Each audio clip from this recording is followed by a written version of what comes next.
Bonjour et bienvenue sur Égide, je suis Quentin et aujourd'hui j'ai le plaisir d'être accompagné d'Adrien pour la lecture des Caradhras Overlord armée de renom. Comment vas-tu? Eh bah, ça va très bien aussi, c'était un honneur d'être avec toi également.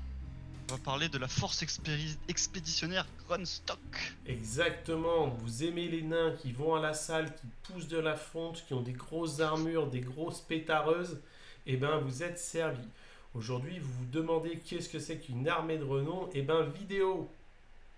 Vous posez la question, qu'est-ce qu'une armée de renom? Une armée de renom, c'est simplement un complément de règles à votre BT. Un BT est composé de 4 éléments. Vos traits d'allégeance, vos optimisations, votre jeu égal, ainsi que vos War Scrolls. Une armée de renom va tout simplement venir écraser 3 points principaux. Elle va écraser vos traits d'allégeance, vos optimisations et votre jeu égal. Vous vous dites, mais comment je fais pour jouer sans ça? Et bien en fait, elle va vous amener des nouveautés sur ces points-là. Des nouveaux traits de commandement, des nouveaux artefacts, des nouvelles grandes stratégies, des nouvelles tactiques de bataille et aussi des nouveaux traits d'allégeance. Vous allez pouvoir voir ça dans les vidéos qui viennent. A tout de suite.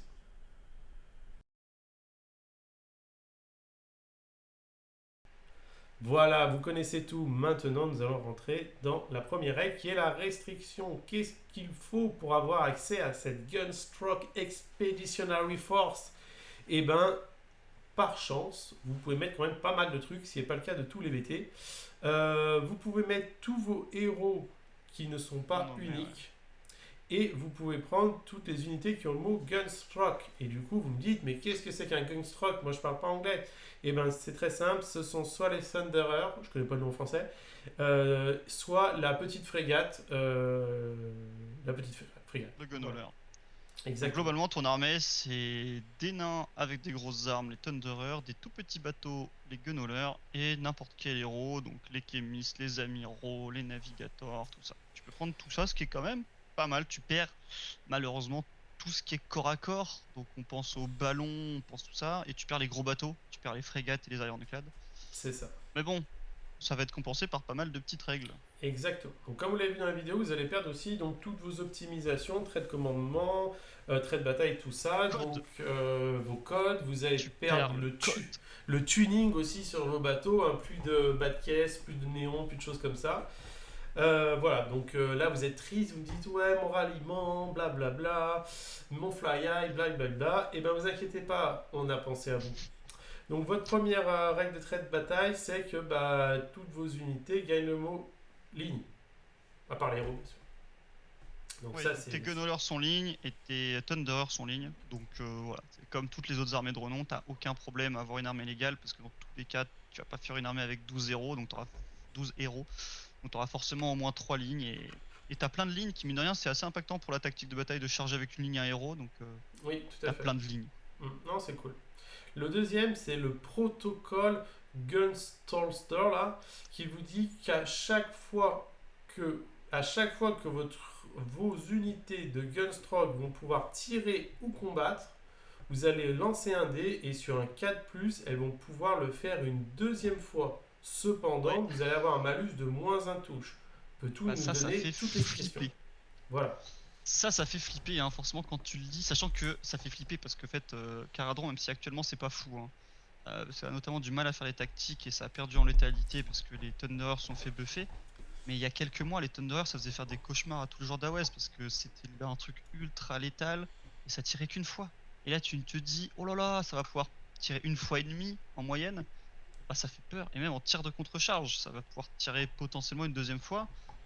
Et même les bateaux, les gunhaulers vont pouvoir tirer deux fois. Bon, le corps à corps, ça tape pas très très fort, les Thunderers. Donc le fait qu'ils tapent une deuxième fois, même si bon, c'est toujours des dégâts gratuits et un peel en plus, mine de rien, qui est assez impactant. Mm. Niveau dégâts, c'est pas insane. Mais te dire que chaque unité a une chance sur deux de retirer, même avec un -1 hit, qui fait chier. Mais ça fait très très très très peur. Tout à fait. Mais là, on se dit, bon, tranquille, parce qu'il n'y a pas de bateau. Parce que les gunhaulers, tu peux rien mettre dedans. Donc, tranquille, ils ont pas de mobilité. Ça va être une armée qui va se traîner le cul, qui bouge de 4 et qui tire à 18 ou à 12. M'en fiche que ça tire deux fois. Eh ben non, parce qu'en fait, vous avez une autre règle qui s'appelle le redéploiement rapide, qui vous dit qu'à chaque fois qu'il y a un mouvement effectué par un gunhauler, donc les petits bateaux, va être fait. Vous allez pouvoir désigner une unité à 3 pouces du bateau qui a une caractéristique de PV maximum de 6. Et du coup, vous n'allez pas pouvoir faire bouger un bateau avec un bateau, en fait, c'est ça que je vais vous dire. Et du coup, cette unité qui est désignée va être retirée du champ de bataille. Et une fois que le gunneler a fini son mouvement, elle va devoir être replacée entièrement à 3 du bateau et à plus de 3 des adversaires. Donc, vous Ouais. allez gagner en mobilité. En gros, le petit gunhauler qui normalement contient personne ou avec une optimisation de bateau peut contenir, je crois, 5 ou 6 figues, bah là, il peut embarquer 15 Thunderer en fait. Et un gunhauler, ça bouge de 12. Une fois par partie, ça bouge de 18 et ça peut courir. Bon, ça tirera pas, mais c'est pas bien grave quand tu transportes avec toi 15 Thunderer, qui a quand même une belle létalité. Donc non, ça fait très peur. C'est-à-dire que tes packs de 15 Thunderer, tu vas pouvoir les mettre où tu veux sur la table, donc c'est assez sympa. Alors le défaut, c'est que les Thunderer, c'est pas une unité qui est extrêmement indépendante. C'est-à-dire que dans le BT de base, t'as besoin de héros pour la synergie. T'as besoin d'un chemist pour mettre un plus un drain, et t'as besoin d'un amiral qui là aussi va leur mettre une fois par partie plus un drain. Parce que c'est ça qui les rend très très létaux, c'est que tu peux leur donner plus de drain. Parce que de base, il manque un peu de drain. Ça sature énormément, ça manque un peu de drain. Et là, le problème, c'est que bah, tes héros, tu vas pas pouvoir les transporter facilement parce qu'en fait chaque héros va avoir besoin d'un gunhauler pour le transporter. Parce qu'un gunhauler est capable soit de transporter 15 Thunderer, soit de transporter un héros. Parce qu'il est un peu con, il pouvait pas transporter deux héros, non, c'est une seule unité. Donc si tu veux que tes chémistes ils suivent tes packs, il va falloir payer un bateau pour chaque héros. Donc ça commence à être un peu cher. Euh, Mais tu peux imaginer une liste avec deux packs de 15 Thunderer, chacun suivi par un chémiste et le tout transporté par 4 bateaux. Et ça rentre. Donc ça fait peur. Parce que mine de rien, ça tire fort, quoi. Complètement, complètement. Là, vous dites que vous perdez votre fly high, mais entre guillemets, c'est compensé par vraiment une mobilité accrue à ce Ouais. niveau-là. Surtout qu'en plus, on vous dit bien que vous prenez une unité à 3 pas, vous faites votre mouvement et l'unité est setup entièrement à 3. Donc, bah, vu que le bateau Et vole, oui. est-ce que quelque chose lui interdit de bouger? Parce Non, que moi, dans ce que j'ai vu, c'était pas le cas. Elle pouvait rebouger encore. Donc tu bouges de 18 plus une course. Donc tu bouges de 18 plus des 6, tu te places entièrement à 3 et tu rebouges de 4. Je veux dire que tu euh, commences à avoir une sacrée portée quand même, hein. c'est possible. Dans la règle que j'avais lue, en tout cas, il te disait que vous êtes éligible à pouvoir charger derrière. Donc ça, je pense pas que ça pose de soucis. Ils vous disent Tu peux choisir une unité qui a déjà bougé. when the gunstruck hauler finish its move, est transporté sur le champ de bataille à plus de 3 des adversaires. Entièrement à 3, il y a plus de 3 des adversaires. L'unité transportée de cette manière ne peut pas, cannot make a charge move in this turn. Ah non, tu ne peux pas charger à ce tour-ci. Donc ça, je corrige. Ouais. Tu ne peux Ouais, pas tu peux pas charger. charger. Mais tu peux bouger. Mais tu peux bouger, il y a rien qui Tu t'interdit peux en tout bouger. cas. Tu peux avoir bougé avant ou bouger après le mouvement du Ouais, gunhauler. Donc tu oui. regagnes un petit peu de mouvement. C'est pas grand chose parce que t'es à pied dans ta grosse armure, mais voilà, c'est pas rien. Euh, Surtout que, imagine, t'as ton gunhauler qui arrive, il débarque, ton adversaire dit ouais, je vais faire un redeploy pour empêcher un peu, bah tu peux rebouger quoi. Donc, non, ça fait flipper. Alors tu perds beaucoup, hein, attention, hein, tu perds le code qui est assez impactant, tu perds les tactiques, même si elles sont pas exceptionnelles, on va voir, il y en a d'autres, mais il y en a une ou deux qui étaient faciles à faire. Tu perds un Complètement. peu, tu perds la souplesse avec les héros, etc. Tu perds l'artefact qui te permet, même s'il était moins joué depuis que le pont était nerf, mais qui te permet de faire pop un endless spell gratos. Mais potentiellement, t'as quand même des gros packs qui vont où tu veux sur la map et qui tirent deux fois. C'est ça. Donc, Et puis ce qui est bien, c'est qu'une fois de plus, à part peut-être acheter les petites frégates que tout le monde n'a pas, les petits bateaux, des Thunderer, tout le monde en a en caradron, et du coup, bah, vous n'avez pas de trucs à racheter quoi.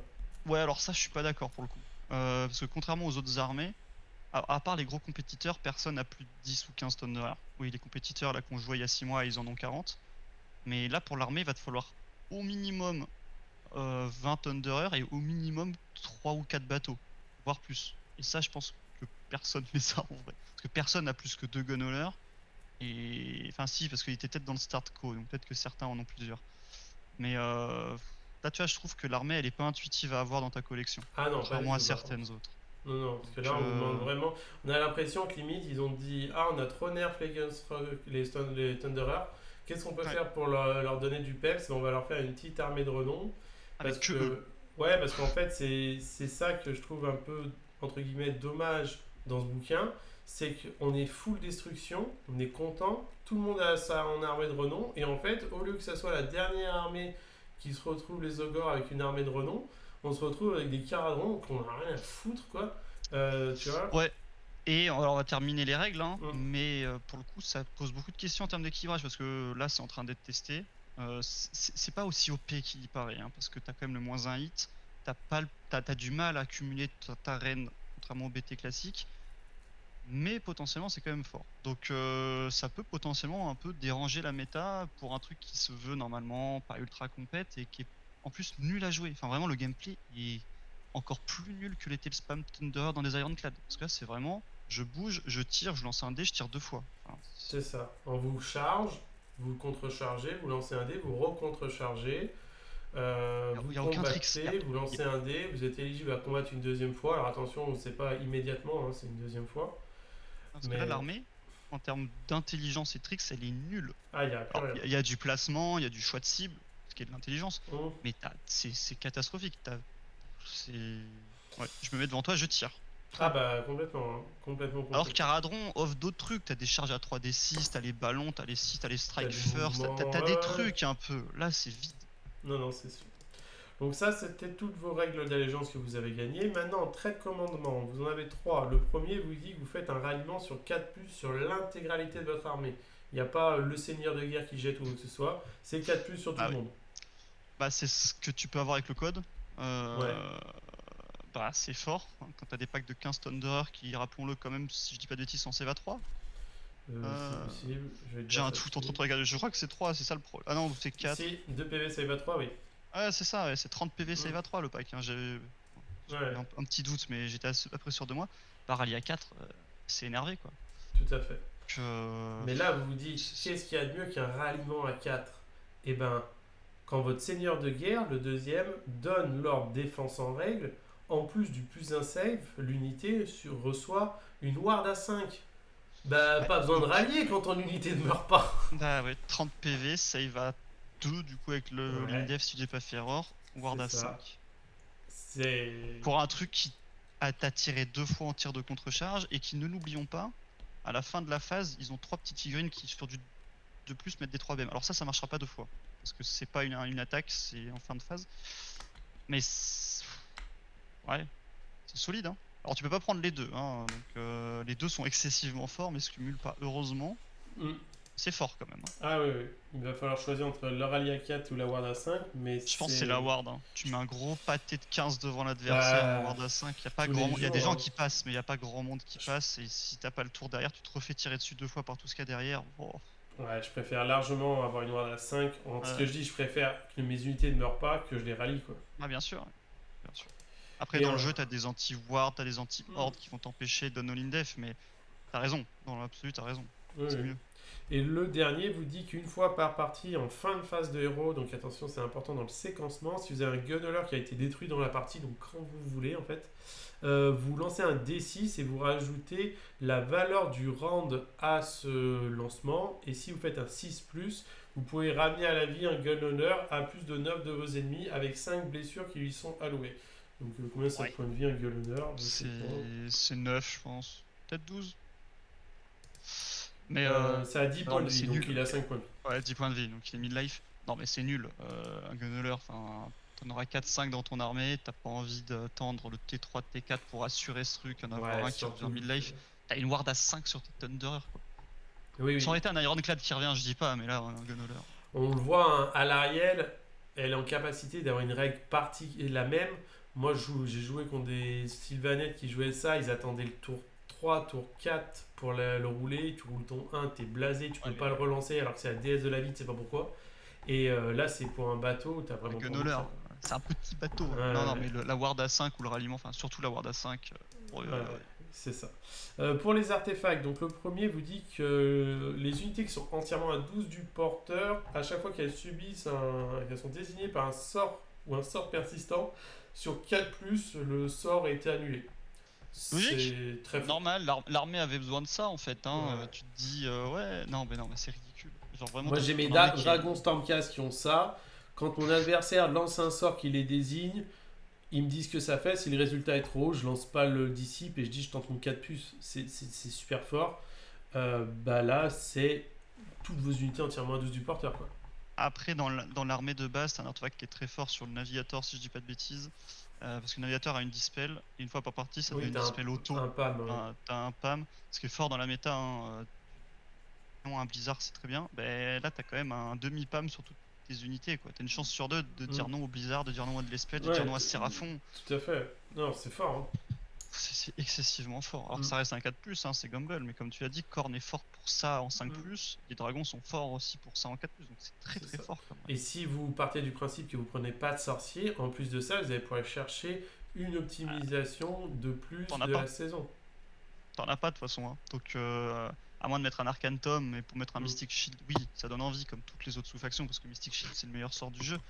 Mais tu vas pas le prendre. Et effectivement, comme tu l'as dit, tu vas prendre une Nullstone. Donc, il y a un tour où le mec il va lancer ses sorts sur un double 1, double 2, double 3, ça fait poum. Tout ça pour avoir une chance sur deux que ça soit annulé. Ouais, Ouais. c'est. C'est Non, fort. c'est très fort. Et c'est très fort dans la méta en fait. Parce que dans la Oui. méta, il y a beaucoup d'armées magiques, surtout Séraphon. Mais Luminette s'en sort pas si mal. Zinch, même si on en voit pas beaucoup, peut exister. Et tout le monde joue un Blizzard, quoi. Donc, bah, avoir une chance sur deux de lui dire non, Mm. c'est très Ah, très fort. complètement, complètement. Complètement. Et du coup, le troisième vous dit de choisir une arme de tir du porteur et sur un 6 non modifié à la touche, l'unité subit les dégâts de l'arme en blessure mortelle. Cette tension, ce n'est pas en addition, c'est à la place de. Ouais. Bon, t'as oublié le deuxième aussi qui augmente de 9 la portée des armes de tir Ah d'un oui, c'est héros, vrai. Ouais. donc, hein, parce que c'est un artefact. Mm. Alors c'est sympa parce que les héros au Caradron, bon, les génériques tirent un peu moins fort que les nommés, parce que je sais plus comment ils s'appellent là. Je sais plus. Il y en a un, c'est une frégate mobile, là, littéralement. Mais ils tirent quand même pas mal les héros, donc c'est pas déconnant de buffer leur tir. Comparé à une immune magique sur 4+ à tout le monde autour. Oui, c'est ça. C'est-à-dire que sur les héros qui vont plus bénéficier en effet de l'artefact numéro 2 qui augmente de 9 la portée d'armes de tir que j'ai oublié. Et celui-là, c'est que vous avez le Kimis qui lui a 3 des 6 attaques, qui a une portée de 9. Donc quand vous passez 3 des 6 Ça, attaques à une portée de sympa, 18, pourquoi pas. Mais sympa. il est en, reine, en 4-4, reine moins 2 dégâts 1. Donc même Ouais, c'est pas fou. si vous faites des blessures mortelles sur du 6, sur des 1, c'est pas exceptionnel. Passer à 18, pourquoi pas, mais c'est pas exceptionnel non plus. Alors que En plus, eux, l'anti-magie. ils ont pas le mot-clé, donc ils tireront pas deux fois. Donc, Non. buffer tes héros, c'est toujours ça de prix, mais bof. Oui, L'anti-magie sur ce qu'il faut 4+. savoir, c'est que comment ça s'appelle en effet, l'aptitude protocole Mephes, ce sont que les unités, les héros n'en bénéficient pas. C'est que les Ouais. unités qui sont Gunstroke. Ouais, Donc, c'est que les Thunderers et les bateaux. Les voilà. bateaux aussi, hein, pour en Oui, tirer les une deuxième bateaux. fois. Ouais, exactement. Non, c'est. Ouais, c'est fort, hein. Mhm. C'est pas. Tu perds des choses, mais tu y retrouves un peu entre les traits de co et les artefacts. Moi, C'est pas ouais, déconnant, hein. ça me fait vraiment peur. C'est meilleur qu'Iron Joe, hein. Ah, c'est meilleur que l'armée de Renault Iron Joe, ouais. Ça. Ensuite, du coup, nous allons pouvoir passer au pack de jeu égal. Donc les grandes stratégies. Elle vous dit que vous devez terminer la bataille avec au moins une unité de Gundoller et une unité de Thunderer en vie à la fin de la partie. Bah, t'as que ça, hein. Donc concrètement, la grande strat, c'est de pas être tablé, à peu près, hein. Mhm. Parce que t'auras que des héros, des Thunderers et des Gunhollers. Donc elle me paraît sacrément mieux que n'importe laquelle générique que tu puisses prendre, hein. Donc tu vas la prendre et tu vas souvent la faire. Oui, parce que vous avez un clampin qui se barre avec un point de vie qui retreat, un bateau qui lui reste un point de vie qui retreat, et puis vous les mettez dans les coins et c'est bon, hein. Non, non, elle est Ouais, ouais. accessible, elle est faisable. Elle est quasi automatique si tu roules sur ton adversaire. Ce qui n'est Mm. pas toujours le cas de toutes les grandes strats, hein, mine de rien. Parfois Non. tu roules sur ton adversaire, mais t'as pas toujours ta grande strat. Là, elle est auto si tu roules sur l'adversaire ou même si tu es en avance. Et effectivement, comme tu l'as dit, parfois tu vas pouvoir la scorer alors que tu te fais avoir, quoi. T'es derrière. Donc, Mm. non, elle est très très très très bien. Ouais, tout à fait. Ensuite, dans les tactiques de bataille, la première, elle vous demande de tuer un ennemi avec l'action Guns machin protocole. Donc le fait de tirer 2 fois. Ouais. Là, c'est le cas pour le coup, c'est super gamble. Parce Ouais. que au max, t'auras 3 unités de Thunderer. Bon, je parle pas des bateaux, même si mine de rien, ils peuvent la faire aussi à tactique, hein. Mais t'auras que 2 unités très létales qui vont la faire. Donc il faut d'une part que tu tues pas la cible avec le premier tir, tu splits pour que t'en aies deux qui soient fragiles et que le 4+ puisse permettre de les tuer. Enfin, c'est trop chaud. C'est trop Ouais, random. Si t'as c'est. rien d'autre, tu la tentes, mais c'est chaud. Tu reposes ta tactique sur. Alors, si t'as une unité qui reste plus qu'un PV et que tu sais que tu vas tirer avec 5 bateaux et 2 unités de Thunderer, statistiquement elle passe ta tactique, hein. Tu vas avoir un 4+ et tu vas faire sauter le dernier PV. Mais c'est jamais sûr, quoi. C'est ça. Ce qui est bien, c'est que vous n'avez pas à désigner l'unité, c'est faut juste Ouais, tuer l'unité avec l'aptitude de 4+. Le problème, c'est C'est si ça. vous ratez tous vos 4+, ça ne sert à rien. Et si vous tuez sur votre première salle de tir tous vos C'est ça. ennemis, vous pouvez faire le 4+, mais plus en apporter. Donc, Ouais. Mais voilà, sur ta première phase de tir où tu as vraiment toute ton armée qui va tirer, tu vas avoir 5-6 bateaux qui vont tirer, tu vas avoir 3 grosses unités ou 2 grosses unités, tu peux quand même assez simplement essayer de la setup. Mais c'est pas du 100%. non. Et ça va peut-être te faire des erreurs de choix de séquencement ou autre. Donc, Oui, tout à fait. pas évidente.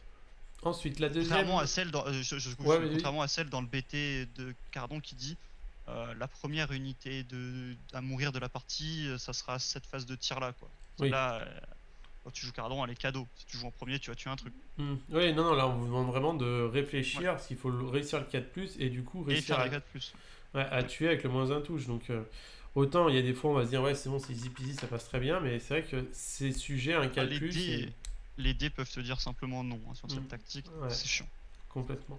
La deuxième vous dit vous devez reprendre le contrôle d'un objectif contrôlé par votre ennemi avec une unité qui a fait l'action, donc rapide redéploiement du bateau. Donc, en Concrètement, soi, faut reprendre un objectif quoi, parce que tu vas toujours te déplacer avec le bateau qui fait des dingueries. Donc non, celle-là elle est auto. À partir du moment où tu vas aller compter c'est un objectif à ton adversaire, celle-là elle est cadeau. Donc, très très bonne tactique. c'est ça. Et la troisième vous demande de prendre le contrôle d'un objectif que vous ne contrôliez pas avec exactement 2 unités de Thunderer. Donc celle-là, vous pouvez la faire T1 chez vous, hein, il suffit de pas vous déployer sur votre objectif, vous mettez 2 unités rien de plus dessus, et elle est T1 chez vous. En fait, les 3 tactiques, c'est des tactiques que tu peux faire assez tôt dans la partie, mine de rien. Soit T1 chez toi, soit au centre de la table, soit en tuant un truc en early. Donc, elles sont bien. Parce que ça veut dire que tu peux faire des tactiques en early et puis plus tard dans la partie faire les bords de table, intimidate. Ça va pas non plus être facile de faire les 5. Hein. Parce que t'as pas de sorcier, encore une fois. T'as pas. Si tu peux retreat potentiellement, si tu te fais impacter, tu peux retreat tes bateaux. Il faut recharger derrière avec d'autres bateaux. Bon, c'est pas avec très les Thunderer. populeux. Ouais, ça va pas être évident de faire les 5, mais il y a quand même des bonnes tactiques. Donc ça, ajouté aux règles qui font peur. Plus la grande strat. Ouais, alors on n'est pas des joueurs Caradron, mais j'ai quand même affronté beaucoup de Caradron et j'ai pas poté avec 2-3 Caradron récemment. Peut-être que je sous-estime ce que tu perds dans le BT générique, mais je pense pas, je pense que c'est fort. Hein. Après, les Thunderers sont plus chers qu'avant, donc tes armées, ça va concrètement être 30-35 Thunderers et 4-5 bateaux et 2-3 héros, quoi, gros max. Hein. Mais quand même, ça fait peur. C'est sujet à craquage de ouf, parce que c'est du 4+ à into -1 hit, mais ça peut craquer dans un sens comme dans l'autre, et ça peut faire des dingueries, quoi. Enfin, littéralement, tu peux te faire tabler par sa T1 et c'est juste nul. Enfin... Mais bon. Ouais. Il faut bien se dire que, contrairement à la grande époque Caradron, c'était aussi très fort parce que tu avais le truc qui permettait de donner un +1 hit à 3 unités. Donc tu avais tes 2 unités de Thunderer et le bateau qui tiraient en +1 hit. Là, tu vas pas avoir ça, tu vas avoir moins de rend, tu vas avoir le deuxième tir avec -1 touche. Donc voilà, ça va être moins fort qu'une grosse unité qui te fume. Mais ça fait énormément de saturation quand même. Et la mobilité est insane. Oui, non, c'est vrai que vous allez bien bouger, vos héros vont pouvoir donner leur bonus. Ça peut tirer 2 fois. Non, ça. Parce qu'en plus, si je dis pas de bêtises, ils te mettent -1 hit aussi les Thunder au CAC. Les Thunderers, tu jettes 2d6 et si tu fais plus que la bravoure adverse, Ouais, ça fait un truc. Ouais, c'est ça, t'additionnes au nombre de filles que t'as tuées et tu te prends C'est à chaque -1, fois que donc cette de unité contre-charge. tire, après que toutes les attaques ont été résolues, si un modèle de l'unité a été tué, tu roules 2d6 et tu ajoutes le nombre de blessures causées. Et si tu bats la bravoure adverse, l'unité est suppresse et jusqu'à la prochaine phase de héros, tu as -1 touche pour les attaques qui sont sous presse, quoi. Et tu peux pas. Ah oui, par contre, c'est bien précisé, tu peux pas être suppresse plus d'une fois, heureusement, parce qu'avec le 4+ et tout, ça pouvait faire des dingueries là. Tu pouvais te faire suppresse 2 fois en phase de charge. Ouais, donc tu vois, tu peux te retrouver à taper dans un truc en ayant -1 hit, taper dans de la save à 2, ward à 5. C'est solide, mine de rien. Et puis le drill bill que tu disais, les blessures mortelles là, c'est à chaque fois qu'ils ont combattu. Hein. Ah ouais, c'est à chaque fois qu'ils ont Each combattu. time the unity fight. Ah ouais, t'as raison. Après toutes les attaques ont été résolues. Non, ça c'est le drill build, c'est le sergent qui te met une BN. Donc ça effectivement ça marche. Non, moi je parle des shocking thug. Ah oui. Et ça c'est à la fin de la phase. attaque, gna. Vas-y, end of face, ouais. Ok, oui. Ça, c'est qu'une fois. Ça, c'est les gars, c'est vraiment ça qui Mhm. fait mal. Effectivement, la BM du sergent sur du 5+, tu pourras la remettre une deuxième fois, ce qui est pas négligeable. Mais c'est surtout les gaz qui font très mal. Et ça, Mhm. heureusement que ça marche pas deux fois, parce que te prendre 3D3 BM deux fois, pas envie. Ouais, ouais, non, on n'a pas envie. Déjà, une fois, ça fait mal. Alors deux fois. C'est ça. Ouais, globalement, moi, ça me fait très peur. Et c'est surtout, en fait, ce qui est très frustrant, c'est que c'est nul à la fois à jouer et à affronter. C'est encore plus nul que ne l'était le spam Thunderer à l'époque, quoi. C'est inintéressant. Mais bon, Complètement, complètement. C'est vrai que moi, le petit reproche que j'ai avec toutes les armées de renom qu'on a pu voir, c'est que chacune apportait, on va dire, un gameplay ou une valorisation d'un War Scroll de quelque chose. Là, sur les Thunderers, on a bien compris que c'est la valorisation des Thunderers, mais tirer deux fois ne valorise pas un War Scroll. On ouais, le... tirer deux fois et être promené par un petit bateau, Mhm. voilà, c'est pas intéressant et ça te valorise pas, ça recrée pas une nouvelle. Parce que on pourrait dire, si l'armée était de base une armée très peu mobile, bah la nouvelle règle les rendrait mobiles, c'est sympa. Mais en fait, l'armée de base est très mobile, Oui. différemment, mais elle est très mobile. Donc en fait, ça change juste la mobilité de l'armée, ça la crée pas ou ça la supprime pas. Donc Non, non. et en vrai, elle est meilleure parce que tu arrives à 3 pouces. Parce qu'en fait, ce qu'il faut se dire aussi, hein, c'est que les Thunderers, il y a eu plusieurs nerfs. En fait, normalement, ils se set up à 9 de toi avec le bateau ou le Soul Scream Bridge. Et du coup, c'est assez facile de les screen parce que comme ça a une portée de 12 et 18, si tu mets tes pièces sensibles à plus de 6, attends, je sais plus compter, à plus de 3 ou à plus de 9 derrière tes écrans, bah ils peuvent pas te tirer dessus. Euh, alors il y a aussi le fait qu'ils arrivent avec à 6 pas de toi parce qu'en fait le bateau arrive à 9 de toi et ils sortent à 3 du bateau. Donc ça, ils se mettaient à 6 de tes écrans. Donc si tu te mettais à plus de 6 derrière tes écrans ou même à plus de 12, bah, ils pouvaient pas te tirer dessus. C'était assez facile à screen. Là, ils arrivent à 3 pouces de toi. Donc il faut que tu recules encore ta backline de 3 pouces pour être safe. Ah, c'est chaud. Donc, Ouais. Non, non, en tout cas, on va voir si ça se joue ou pas. On va suivre ça de près, mais ça semble en effet un peu bête, on va dire, à ouais, l'usage. c'est Et ça. si ça performe trop, on voit très bien que ça va prendre un nerf. Ou alors, les organisateurs de tournois vont tout simplement l'interdire, interdire les armées de renom. Oui, c'est possible. En fait, le problème, c'est que ouais, Iron Joe, t'as pas envie d'interdire un mec qui veut la jouer. Non. Gloom, ça paraît équilibré à première vue. Son of Behemoth, en fonction de comment est le tir, ça peut être très fort. Et par contre, la Caradron, en fait, c'est juste ça, c'est qu'en fait, on se rend pas bien compte parce que c'est purement une armée mathématique. En fait, il Mm. faut faire les stats contre les armées méta. Est-ce que c'est si létal que ça? Avec la reine un petit peu en dessous de ce que tu as dans le BT de base et avec le 4+ qui te donne moins un hit. Moi, j'ai l'impression que c'est quand même sacrément létal, quoi. Donc, Ça semble très létal, ouais. ça fait peur. Ouais. Exactement. Mais écoutez, en tout cas, on espère que cette lecture du Caradron Force Expéditionnaire vous aura plu. On va vous souhaiter une bonne journée. Et puis, Tout à n'hésitez fait. pas à partager à vos amis, à mettre un petit like. Et puis, à une prochaine sur une vidéo. Ciao tout Ouais, le monde! à très bientôt.